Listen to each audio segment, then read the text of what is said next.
Breaking news Munugode MLA Komatireddy Rajagopal Reddy ట్వీట్లు కాంగ్రెస్ లో ప్రకంపనలు రేపుతున్నాయి. తనకు మంత్రి పదవి ఇస్తామని గతంలో బట్టి విక్రమార్క హామీ ఇచ్చారని, ఇది వాస్తవమని ఎమ్మెల్యే రాజగోపాల్ రెడ్డి ట్వీట్ చేశారు. ఆ హామీని అధిష్టానం అమలు చేయలేదని వాపోయారు. ఈ విషయంలో తనను రాష్ట్రంలోని ముఖ్య నేతలే అడ్డుకుంటూ అవమానిస్తున్నారని ఆవేదన వ్యక్తం చేశారు. అయితే ఇందులో వాస్తవాన్ని ప్రజలకు వివరించిన బట్టి విక్రమార్కకు ఆయన ధన్యవాదాలు తెలిపారు. తనకు మంత్రి పదవి ముఖ్యం కాదని, ప్రభుత్వం అవినీతి రహిత పాలనను అందించాలని, ప్రజలకు ఇచ్చిన హామీలను నెరవేర్చాలని కోరుతున్నానన్నారు.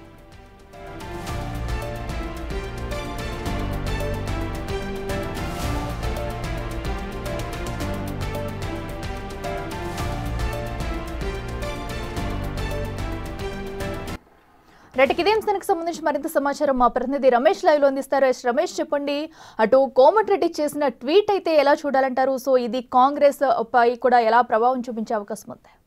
రైట్, ఒక మీడియా ఇంటర్వ్యూలో డిప్యూటీ సీఎం బట్టి విక్రమార్క మాట్లాడుతూ కోమటిరెడ్డి రాజగోపాల్ రెడ్డికి మాట ఇచ్చిన మంత్రి పదవి విషయంలో మంత్రి పదవి ఇస్తానని మాట ఇచ్చిన మాట వాస్తవమేనని, తాను కూడా ఉన్నానని కూడా ఒక మీడియా ఇంటర్వ్యూలో చెప్పడం జరిగింది. అదే ఇంటర్వ్యూని ట్వీట్ చేస్తూ, పేపర్లో వచ్చిందాన్ని ట్వీట్ చేస్తూ కొద్దిసేపు క్రితమే కోమటిరెడ్డి రాజగోపాల్ రెడ్డి బట్టి విక్రమార్కకు ధన్యవాదాలు తెలుపుతూ, ఎందుకంటే ఇప్పటికైనా గుర్తించారు, కొంతమంది ముఖ్య నేతలు అదేవిధంగా కొంతమంది అవమానపరుస్తూ కూడా చేసినటువంటి వ్యాఖ్యలకు మీరు ప్రజలకు వివరిస్తూ కూడా చెప్పడానికి ధన్యవాదాలు కూడా తెలపడం జరిగింది. ఎందుకంటే ఉప ముఖ్యమంత్రి బట్టి విక్రమార్క కూడా మాట్లాడుతూ రాజగోపాల్ రెడ్డికి మాట ఇచ్చిన మాట వాస్తవేనని, కానీ క్యాబినెట్లో కొన్ని సమీకరణాల వల్ల కూడా కుదరలేదు అధిష్టానం అనే విషయాన్ని కూడా చాలా క్లియర్గా చెప్పడం జరిగింది. ఎందుకంటే బట్టి విక్రమార్కకు కోమటిరెడ్డి రాజగోపాల్ రెడ్డికి చాలా ఉన్నటువంటి పరిస్థితి. ఎందుకంటే సిఎల్పి నేతగా బట్టి విక్రమార్క ఉన్నటువంటి సమయంలో కూడా కోమటిరెడ్డి రాజగోపాల్ రెడ్డి కలిసే ఉన్నారు. అందరూ ఎమ్మెల్యేలు పార్టీ మారి వెళ్ళిపోయినప్పటికీ కూడా కోమటిరెడ్డి రాజగోపాల్ రెడ్డి,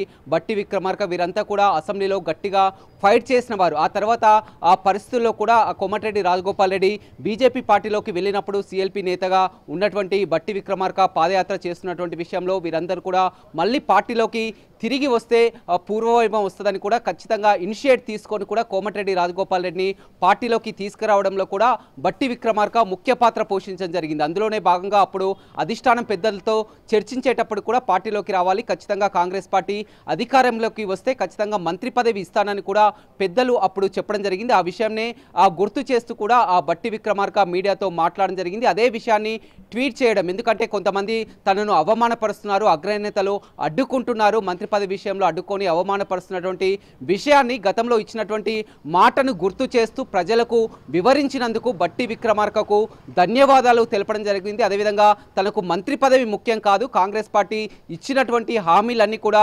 నెరవేర్చాలి, అవినీతి రహిత పాలనను అందించాలని కూడా కోమటిరెడ్డి రాజగోపాల్ రెడ్డి ట్వీట్ చేయడం జరిగింది. ఇటీవల కాలంలో వరుస ట్వీట్లు చూస్తున్నటువంటి కోమటిరెడ్డి రాజగోపాల్ రెడ్డి రాష్ట్ర రాజకీయాల్లో ఆసక్తిని అయితే కనబరుస్తున్నటువంటి పరిస్థితి కనిపిస్తుందని చెప్పవచ్చు. గతంలో మొత్తం 10 ఏళ్లు ముఖ్యమంత్రి తానేనని రేవంత్ రెడ్డి చెప్పినప్పుడు అప్పుడు ట్వీట్ చేయడం, అదేవిధంగా సోషల్ మీడియా విషయంలో కూడా రేవంత్ రెడ్డిపై ట్వీట్ చేయడం, ఇప్పుడు తాజాగా కూడా మంత్రి పదవి విషయంలో, ఎందుకంటే మంత్రి పదవి విషయంలో ఇప్పటికే ముందు నుంచి కూడా చెప్తూనే ఉన్నారు, అధిష్టానం తనకు హామీ ఇచ్చింది, హామీని నిలబెట్టుకోవాలని తరచూ కూడా ప్రభుత్వంపై అదేవిధంగా పార్టీపై కూడా ప్రకటనలు చేస్తున్నటువంటి విషయాన్ని ఒక ఇంటర్వ్యూ సందర్భంలో కూడా డిప్యూటీ సీఎం మాట్లాడినటువంటి తీరును కూడా గుర్తు చేసినందుకు, తనను ప్రజలకు వివరించినందుకు, మంత్రి పదవి హామీ ఇస్తానని చెప్పినటువంటి విషయాన్ని ప్రజలకు వివరించినందుకు కూడా ప్రత్యేకంగా ధన్యవాదాలు తెలిపినటువంటి దాన్ని కూడా ట్వీట్ ద్వారా కూడా మరొకసారి బయట పెట్టడం జరిగింది. అయితే రమేష్, మనం చూస్తున్నాము, అయితే ఎవరైతే ముఖ్య నేతలు అడ్డుకుంటున్నారంటున్నారో, సో అంటే వారికి సెటరికల్ గా ఈ ట్వీట్ పెట్టారనుకోవచ్చా? లేదంటే మరో పక్కన అటు కాంగ్రెస్ పాలనలో ప్రభుత్వం ముందుకు వెళ్ళాలి, ప్రజల ఆకాంక్షలు నెరవేర్చాలంటూ కూడా కొంచెం పాజిటివ్ గా కూడా ఆయన రాసుకు రావడం చూసాం. సో దీన్ని ఎలా చూడాలంటారు?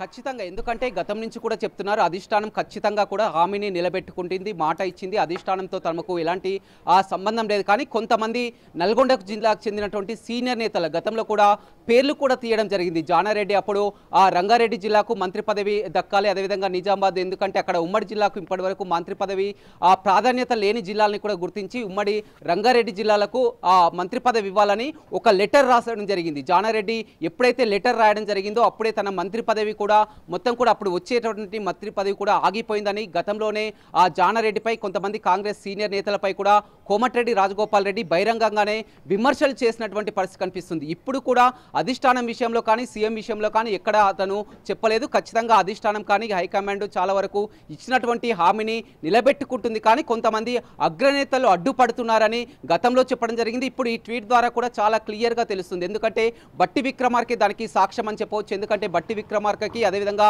రాజగోపాల్ రెడ్డికి ఉన్నటువంటి రిలేషనే కాదు. ఎందుకంటే గతంలో సిఎల్పి నేతగా ఉన్నప్పుడు ఆ బట్టి విక్రమార్కి తోడుగా ఉండడం జరిగింది. రాజగోపాల్ రెడ్డి ఒక్కడే అసెంబ్లీలో గట్టిగా కొట్లాడినటువంటి విషయం. ఎందుకంటే చాలా వరకు ఆ బీఆర్ఎస్ పార్టీలో జాయిన్ అయిన కాడి కేవలం 5గురు మాత్రమే మొత్తం పార్టీలో ఉంటూ కూడా సిఎల్పిలో ఉంటూ కూడా గట్టిగా పోరాటం చేశారు. అప్పటి నుంచే కూడా బట్టి విక్రమార్క తర్వాత ఏదైతే పాదయాత్ర చేశారో ఆ పాదయాత్రలో కూడా పదే విషయంలో కూడా కోమటిరెడ్డి రాజగోపాల్ రెడ్డి లాంటి గట్స్ ఉన్నటువంటి లీడర్ ఖచ్చితంగా పార్టీలోకి రావాలని పలుమార్లు అతనికి కాల్ చేసి మాట్లాడడం, వరుస భేటీలు కూడా జరగడం జరిగింది. ఆ భేటీలోనే భాగంగా అధిష్టానం కూడా బీజేపీ నుంచి పార్టీలోకి వస్తే ఖచ్చితంగా కాంగ్రెస్ పార్టీ అధికారంలోకి వస్తుంది, అధికారంలోకి వస్తే మంత్రి పదవి ఇస్తామని హామీ ఇవ్వడం జరిగింది. కానీ కొన్ని సామాజిక కారణాలంగా, ఎందుకంటే ఉమ్మడి నల్గొండ జిల్లాలో చూసినట్లయితే ఇప్పటికే సీనియర్ మంత్రులు ఉత్తమ్ కుమార్ రెడ్డి, కోమటిరెడ్డి వెంకటరెడ్డి కూడా ఆ మంత్రి పదవిలో కీలకంగా ఇద్దరు మంత్రులు కూడా ఉండడం జరిగింది. ఒకే కుటుంబంలో కూడా కోమటిరెడ్డి వెంకటరెడ్డి అదేవిధంగా కోమటిరెడ్డి రాజగోపాల్ రెడ్డికి ఉన్నటువంటి ఈక్వేషన్స్ కారణంగా కూడా ఇవ్వడం కుదరలేదు. ఆ కోమటిరెడ్డి రాజగోపాల్ రెడ్డి కూడా గతంలో చెప్పడం జరిగింది, తాను ఎల్బీ నగర్ నుంచి పోటీ చేయమన్నారు. ఎల్బీ నగర్ నుంచి ఆ పోటీ చేస్తే ఖచ్చితంగా ఇక్కడ రంగారెడ్డి జిల్లా నుంచి ఆ ప్రాతినిధ్యం వహించవచ్చు, మంత్రి పదవిగా ఉండొచ్చు అని కూడా చెప్పినప్పటికీ కూడా అప్పటికి మునుగోడు ప్రజలే ముఖ్యమని కూడా రావడం జరిగింది. 2 సార్లు కూడా ప్రామిస్ చేసినటువంటి పరిస్థితి. ఎందుకంటే మొత్తం ఎంపీ ఎన్నికల సమయంలో కూడా భువనగిరి పార్లమెంటు స్థానాన్ని గెలిపించుకునేటువంటి సమయంలో చామల కిరణ్ రెడ్డి అభ్యర్థిగా ఉన్నప్పుడు రేవంత్ రెడ్డి స్వయంగా కోమటిరెడ్డి రాజగోపాల్ రెడ్డి నివాసానికి వెళ్ళడం జరిగింది. కోమటిరెడ్డి రాజగోపాల్ రెడ్డికే ఇన్ఛార్జ్ ఇవ్వడం జరిగింది. అప్పుడు ఇన్ఛార్జ్ ఇచ్చేటువంటి సమయంలో కూడా ఖచ్చితంగా భువనగిరి పార్లమెంట్ను గెలిపిస్తే మంత్రి పదవి ఇస్తామని కూడా హామీ ఇవ్వడం జరిగింది. 2 సార్లు కూడా హామీ ఇవ్వడం జరిగింది. పార్టీలో చేరేటప్పుడు హామీ ఇవ్వడం జరిగింది.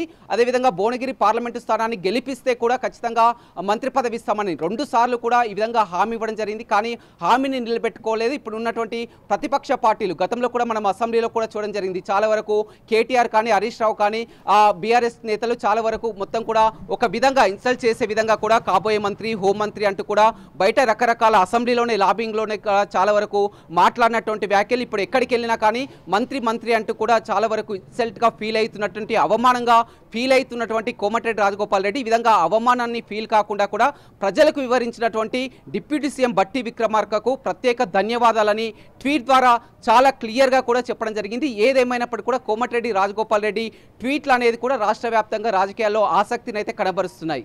Right Ramesh, thank you. So ఏదైతే అటున మంత్రి పదవిని రాష్ట్ర కీలక నేతలు అడ్డుకుంటున్నారంటూ అటు బట్టి విక్రమార్క అయితే మీడియా ద్వారా తెలపడం అభినందనీయమంటూ కూడా అటు కోమటిరెడ్డి రాజగోపాల్ రెడ్డి ట్వీట్లో తెలిపారు. అయితే నాకు మంత్రి పదవి ముఖ్యం కాదు, ప్రజల ఆంక్షలను తీర్చడమే ముఖ్యం, అలాగే తెలంగాణ అభివృద్ధి ముందుకు వెళ్లాలంటూ కూడా ఆయన అయితే ట్వీట్లో తెలిపారు. ప్రస్తుతం అయితే ఈ ట్వీట్ అయితే ప్రకంపనలు సృష్టిస్తుందనే చెప్పాలి. మరి దీనిపై ఎవరైనా రియాక్ట్ అవుతారనేది కూడా